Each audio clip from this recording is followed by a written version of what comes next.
Tero, Parviainen. So another big round of applause.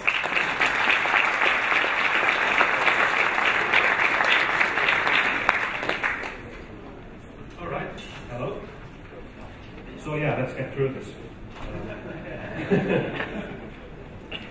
So how many people actually here use JavaScript frameworks such as Angular or Ember? Over half of everyone. Okay. How many people like using JavaScript frameworks? I think it was a bit more than the first question. That's interesting.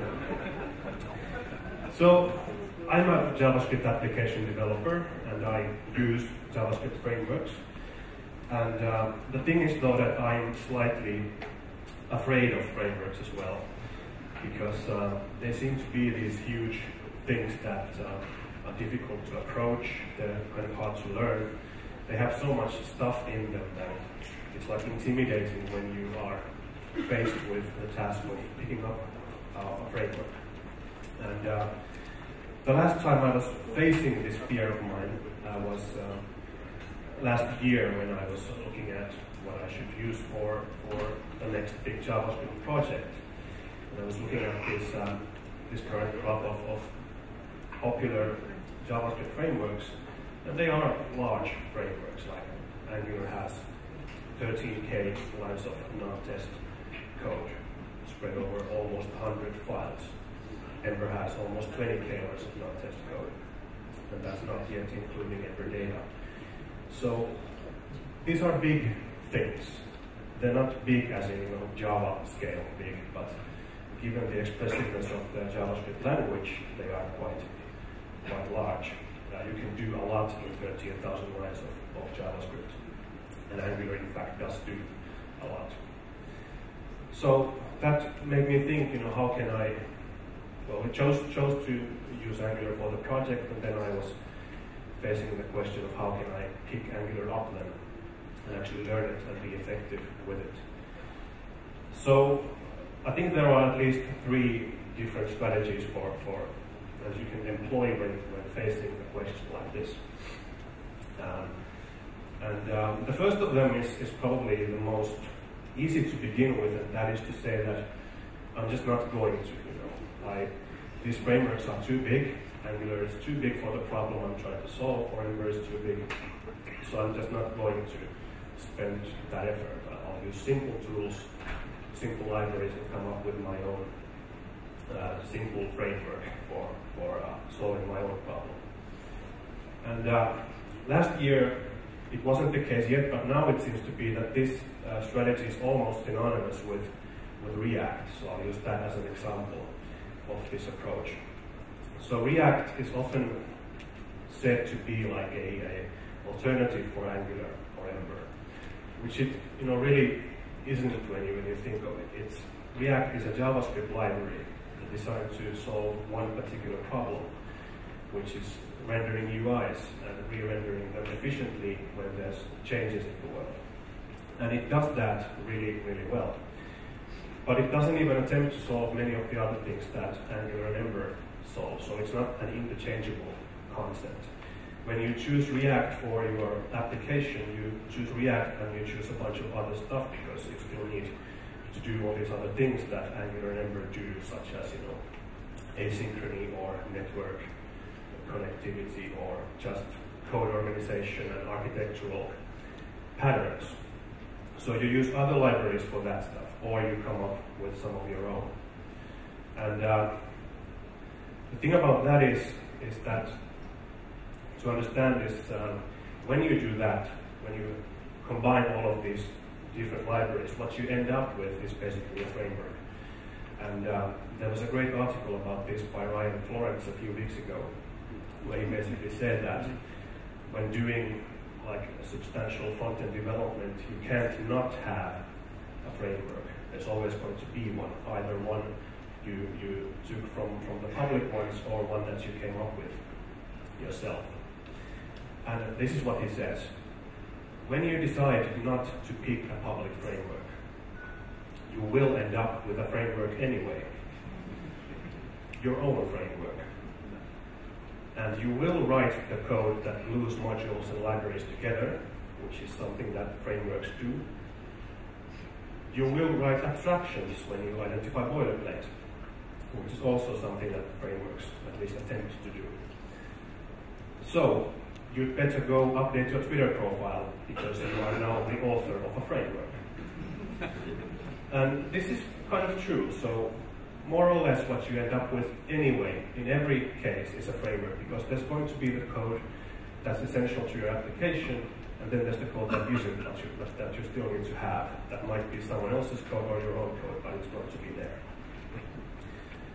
And this isn't to say that coming up with your own framework is a bad thing. It might be something you need to do, or a sensible solution, if the existing frameworks don't solve your problem particularly well.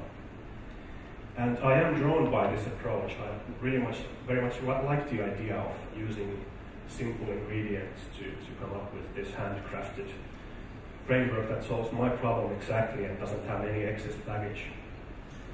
But I've tried this a few times as well. The problem just is that I just don't seem to, be able to get there. So what I come up with, I have these simple ingredients, but then I make a mess of them.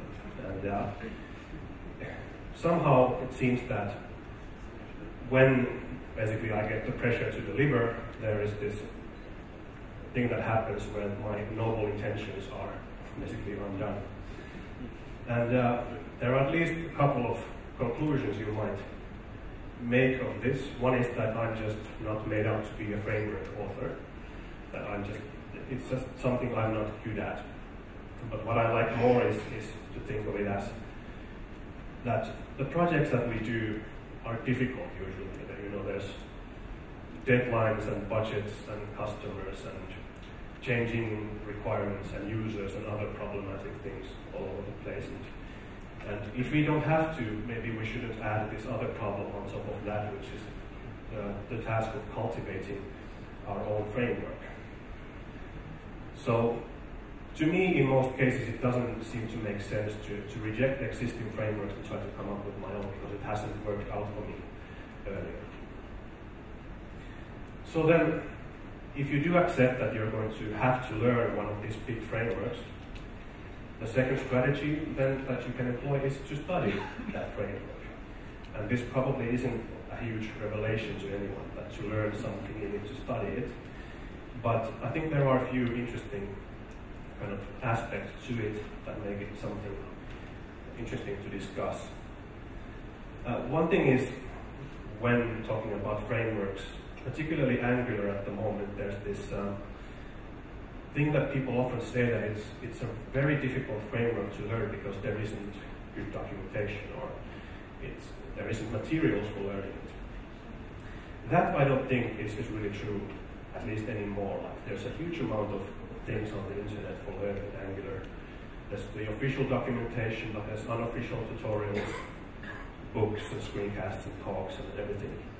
And all you need to do basically is kind of make your own curriculum out of all of that, which isn't trivial, but it's possible. All the material is there.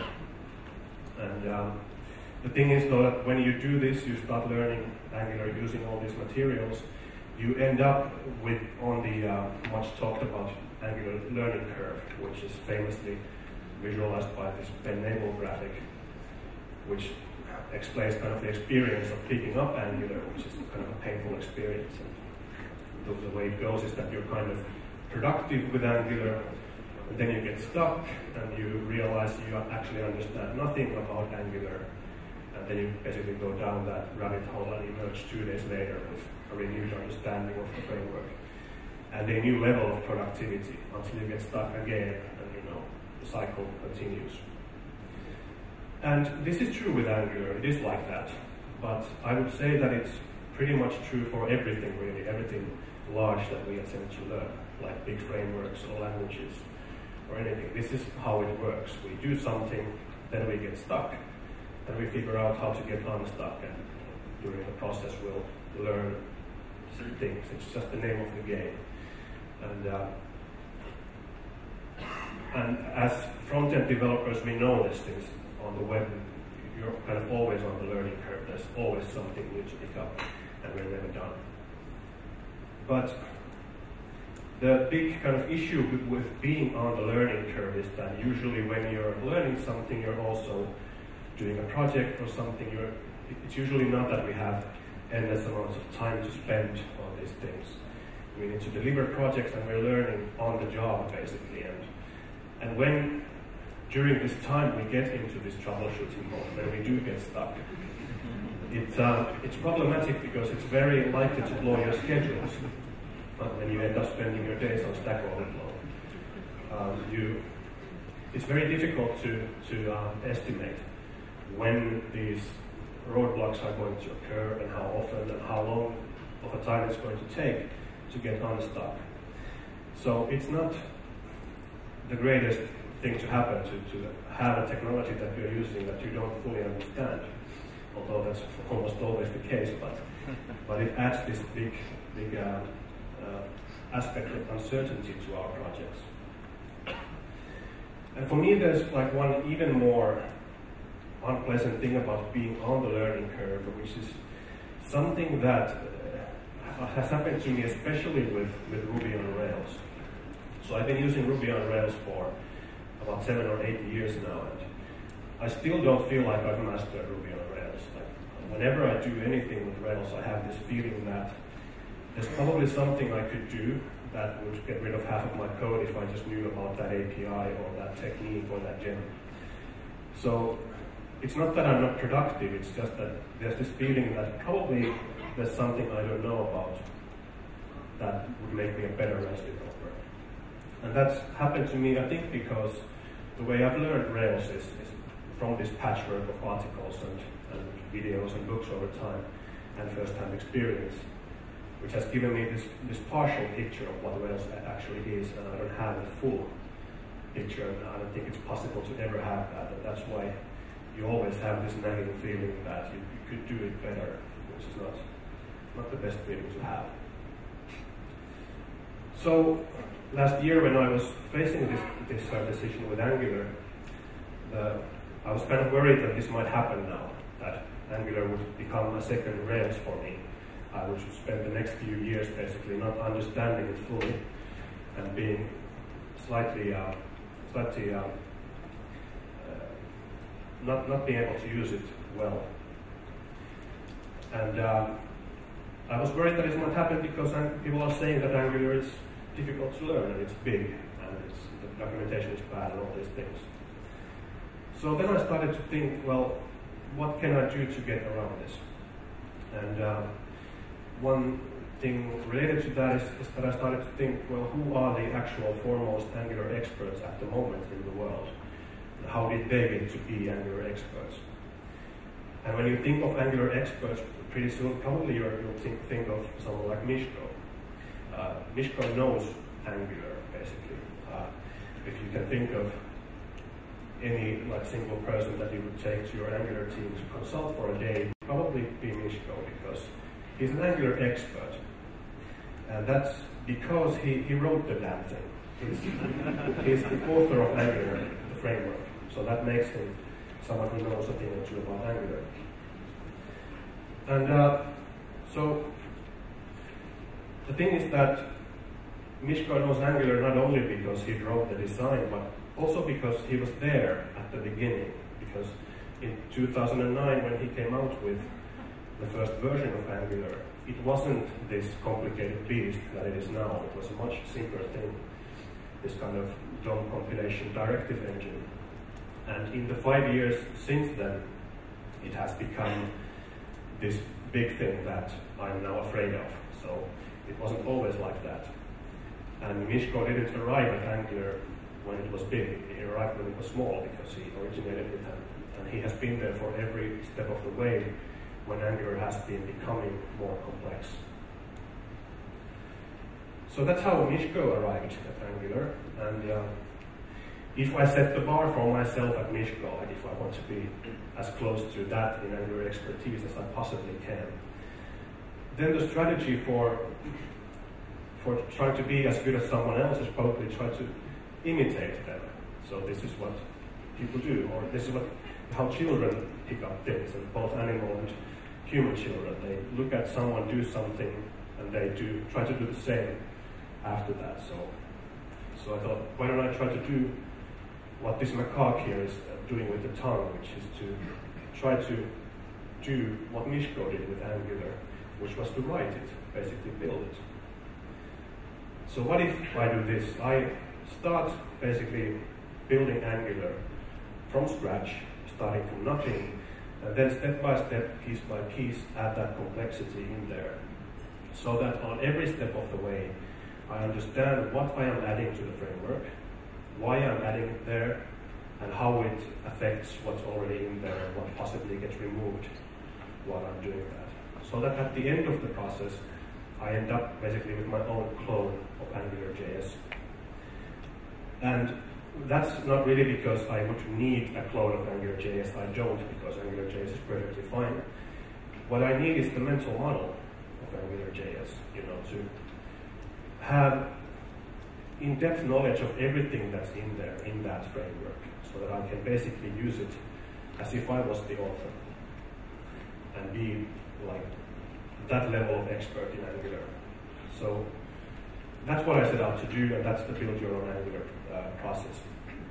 And the big kind of nice thing about that is that when you've done that, it's no longer scary, because what's scary is the unknown.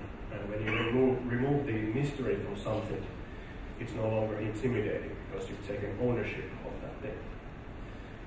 And this a little bit ties also into the first strategy of rejecting big frameworks completely and doing your own, because one of the big benefits you get from building your own framework is that you then know that framework intimately, and you know how to apply it to different situations, and you know how to extend it, which probably isn't the case for the person who inherits the framework from you, but that's another story. But this strategy is kind of like having your cake and eating it too. I get to use Angular.js, but I get to wiggle it as a framework that I had written actually, and know exactly how to use it, when to extend it, and maybe also when not to use it. So that's the idea. Today I'm going to attempt to give you a flavor of this process I'm talking about. So I'm going to talk about dependency injection in Angular, partly because it's very interesting, because it's one of those things in Angular that is doing many non-obvious things, and people often say it's overcomplicated and criticize Angular for it, which is partially true. So it is a bit weird, which makes it interesting. And what I'm going to do is, over the next 20 minutes or so, build up a simplified version of the Angular dependency injector from scratch. And if you are an Angular user, hopefully you'll get like a deeper understanding of what the injector is actually doing for you, if you don't already know it intimately. Even if you're not an Angular user, maybe you'll get some ideas for alternative implementations, or just get an idea of this process I'm talking about learning something by construction. So I'm going to use a simple code example here, a simple application into which we will apply dependency injection. And this application is in the domain of space exploration. So we have a function called launch rocket, which launches a rocket into space, which we simulate by doing a console logging statement. So it logs this thing out, and when you call that function, it will just show up on the log there.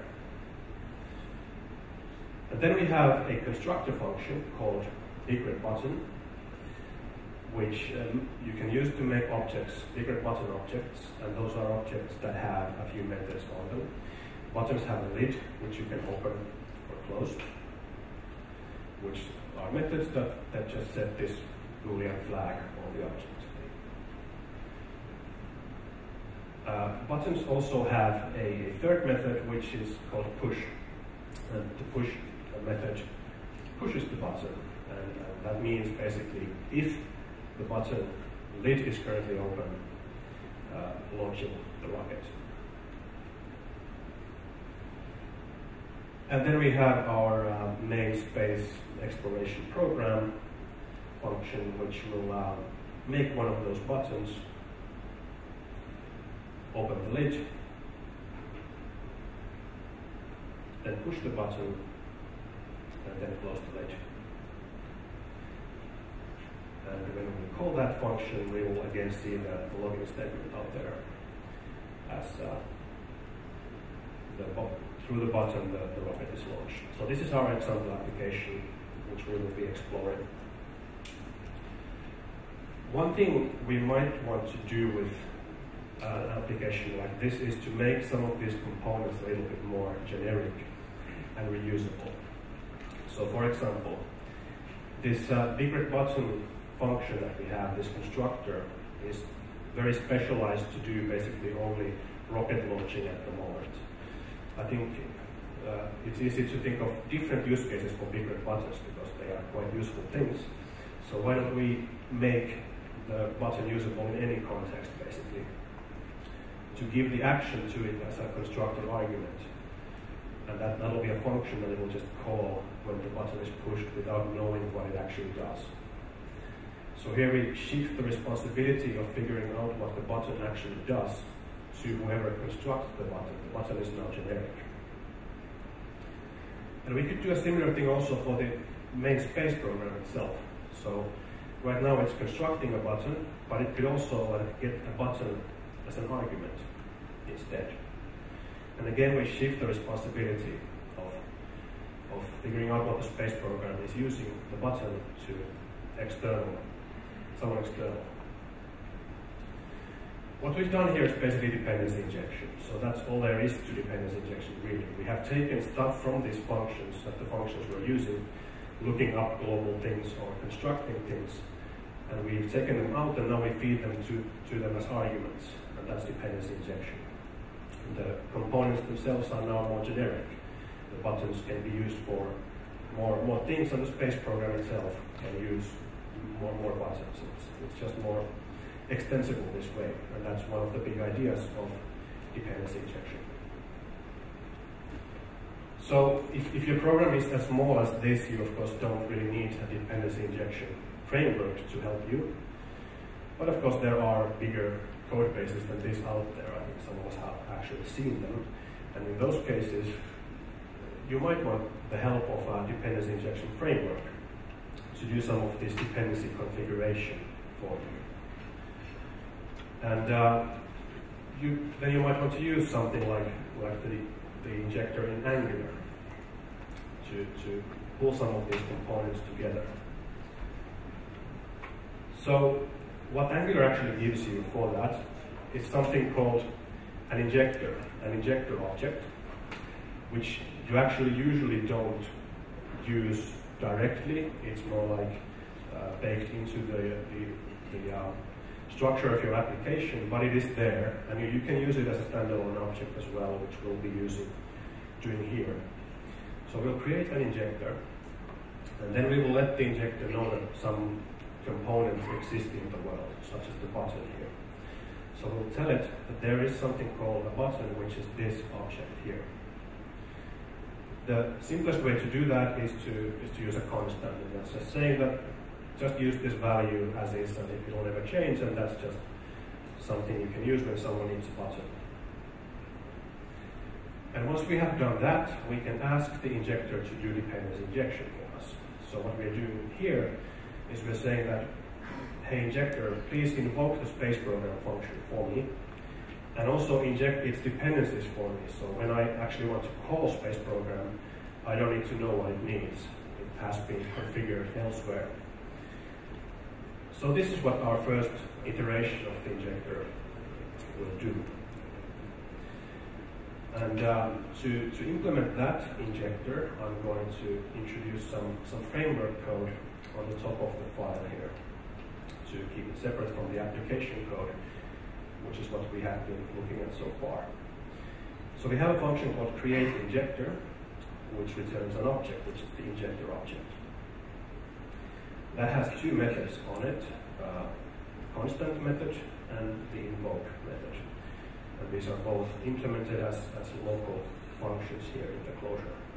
The constant function takes a key and a value, and the invoke function takes a function. And so this is the API, but what it should actually do is we should remember what someone has registered using the constant function, and then we should look it up on the invocation, on the moment of invocation, and feed that into the function being invoked. So, to actually have a registry of the components that someone has added, we'll just add a simple object here, a cache object, into which we put things as they are registered. Then to invoke a function is the more challenging part. Like, how do we know, given a function, what dependencies, what arguments it actually needs? Now, if you are an Angular user, you know that there are several ways to do this. You can annotate a function, so especially say that these are the function's dependencies. But maybe the most interesting way to do it is to actually not annotate those at all, but let the injector figure them out on the fly, which is what Angular can do in some situations, and which we'll try to do here as well. And the trick is based on the fact that all JavaScript functions have a method called toString, which gives you the function's source code as a string. That source code will include the argument list of the function. So what we can do with that is, of course, use a regex to extract the argument list. So we can match that string with our regular expression, and we can get a result out of that. So let's try to get the argument list out. So each function source code begins with the word function. Then it's optionally followed by some white space, one or more characters, or 0 or more characters. That's followed by the function name, which we'll define as a succession of characters other than the opening parenthesis, like that. Then we can match the actual opening parenthesis, and here begins the actual argument list, which we define as a succession of characters other than the closing parenthesis. And then finally we'll match the closing parenthesis itself. And what that gives us is a match result where the function signature has been matched. What we are interested in actually is the argument list there only. So what we will do is take that part from the regular expression, which goes between the parentheses, and put it in a capturing group. And what that does is it gives us the argument list as the second item in the match result here. And there we have the argument names. And we still need to split it at the comma to get, because there might be multiple argument names. And that gives us the array of argument names of a function.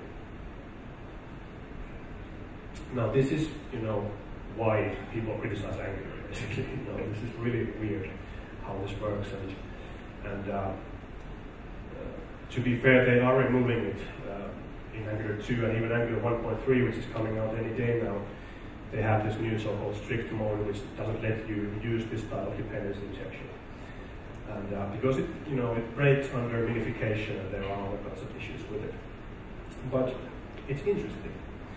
And it's what most of us use when we start out with Angular, because it's all in all the tutorials, and it's the most simple way to get started with, although it's a bit too magical for my taste. But now that we have this code, we can pull this into our framework code, where we have this function, and we can take its arguments by first extracting the argument string, and then splitting it at the comma, and then still mapping that so that from each argument name we will remove all white space, because there might be white space between the commas. So we'll use a replace function method call to replace any white space in each argument with an empty string to remove it. And here we have the array of argument names of the function. And then we need to get the actual arguments, which we can do by, again, mapping over the argument names and just looking each of them up from the cache that we set up earlier. And there we have the arguments we should call the function with. And we can do that by simply applying the function to those arguments. And here's how we can call a function with dependency injection by also looking up the arguments dynamically from the function source code. And that passes the first requirements of our injector, which is doing constant and invocation. Now that we have the injector, we can also ask it to do more work for us. So, for example, we're still having to maintain this dependency between the big button and the launch rocket manually. The injector can do that for us. So, if we define the button as, instead of a constant, as a factory, it will give us more possibilities for configuring it. So if you have a button which is defined as a factory, that's going to be a function that returns the actual dependency instance, like this.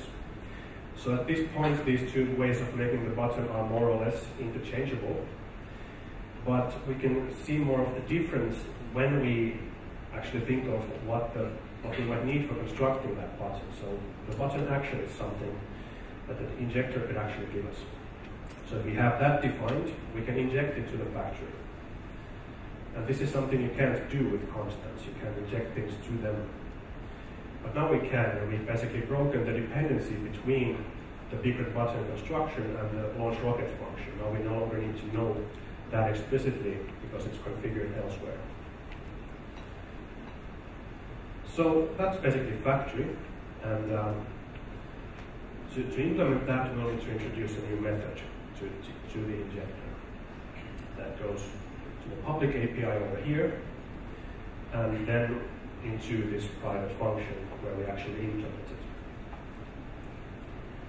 And the factory takes a key and the factory function, and then we need to do stuff. But what should we actually do? The cache we have here, we can't really put the factory function in the cache because the cache is for the final dependencies, not the factories that make them. But we also can't really call the factory yet at this point, because if you look at the application code, the button action doesn't yet exist when we register the factory for button. This is one of the big things that Angular buys you. You don't need to load your code in the order of the dependency graph. You can load things that depend on something else, even though those dependencies haven't been loaded yet. And that's good for application developers. But as we are now framework authors, we need to do a bit of work to make that happen. So what we'll need to do is keep the factory function around for invoking it later.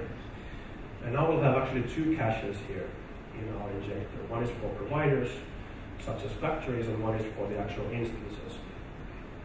The constant we'll put in the instance cache, and the provider, or the factory function, goes into the provider cache. So two different caches for two different kinds of things. And where we now use these things is during the dependency lookup. So as we have the argument name or the dependency name, we will first see in the instance cache if it has what we need. And if it does, we can just return it, which is the use case we had earlier. If it isn't there, we will look into the provider cache. And if that has the dependency, it's not going to be the dependency itself, but the factory function we can use to produce it, which we'll call provider here. And that's going to be a function which we need to call with dependency injection to produce the instance. And for that, we actually have already the tool we need, which is invoke. So we have here a recursive invocation of the invoke function to get transitive dependencies. So factories might have other factories as dependencies, and you can go very deep into your dependency graphs because they can resolve themselves recursively. And that's the instance, we can just return it. But there's one more thing we're going to do, which is that if you know Angular, you'll know that in the dependency injection framework, everything is basically a singleton. So when we use the same dependency in two different places, it's always going to be the same exact object. And that's made possible by this code here, which actually puts the instance to the instance cache when it's constructed. So the next time someone needs the same thing, it'll be in the instance cache. And we will never actually call the same provider or factory function twice. And that's the factory implementation. So we can now do constants and factories and function invocation with our injector. And there's one more thing I'll show, which is kind of the next level of abstraction, which is that also related to this big red button here. We have this factory now that we're using to construct the button, but all we really do in there is we call the big red button constructor, and we pass the same arguments along it, and there's some unnecessary duplication going on here. So it would be better if we just give the big red button constructor to Angular directly and say, please instantiate this for us, so we don't have to wrap it. And we can do that if we only call that thing, instead of a factory, a service. So a service takes a constructor function, and it'll do the equivalent of the new operator with dependency injection, so it will set up the prototype chain correctly and then inject the constructor. And what we use it for here is to construct the big red button, which is the constructor function we have here. And we expect it to call that constructor, inject the button action, and also set up the prototype so that the living stuff and the methods are actually present on the object. And that means again a new method to our injector service and an implementation function for it. And that function takes a key and a constructor function. And here we have it's a similar thing to factory. We can't call the constructor yet. We have to wait until all the dependencies are there.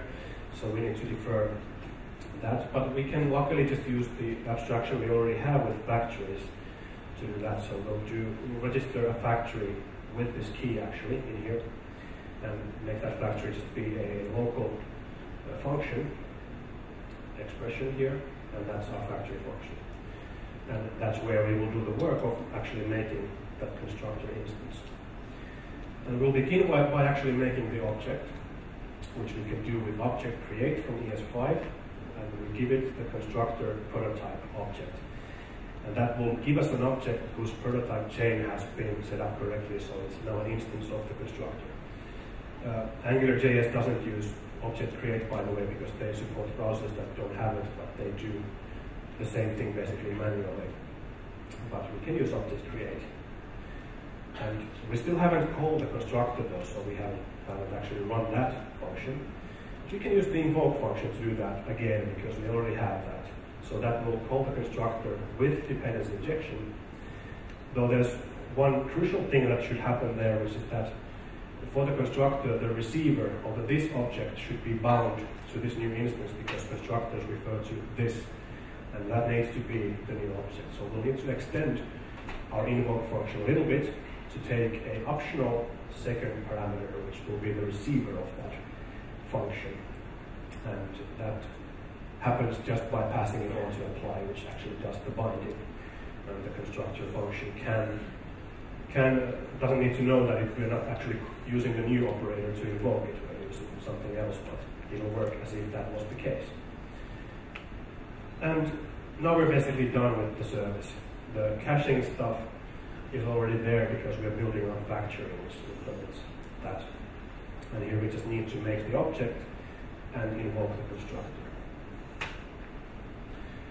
And that basically is our third iteration and final iteration of the injector. And that's pretty much what I kind of wanted to show today. Hopefully gives you a taste of what the Angular injector actually does and how it does what it does. There's a whole lot more to it. Like in the book I have 3 chapters on dependency injection alone, so it's not a trivial implementation, but this I think is the core. And if you think this is a good way for you to learn Angular, consider getting the book. It's half price this week with the JSCamp code. But even if you're not interested in Angular on the book, I hope to have given you some food for thought about this kind of learning style, where you learn something by actually attempting to construct a clone of it from scratch. And that way you get kind of the ground up knowledge about what that thing does. And you maybe don't have to spend as much time then on Stack Overflow trying to figure out what it's doing when it's behaving like you don't expect. It's a very time-consuming way to learn something, but I think it makes sense to do that for some of those things that seem to be difficult to understand or are likely to stay around for a while, and it makes sense to invest in them. Because you end up spending less time troubleshooting it. It might make sense to put in the hours to learn it this way. But yeah, that's basically what I had to share today.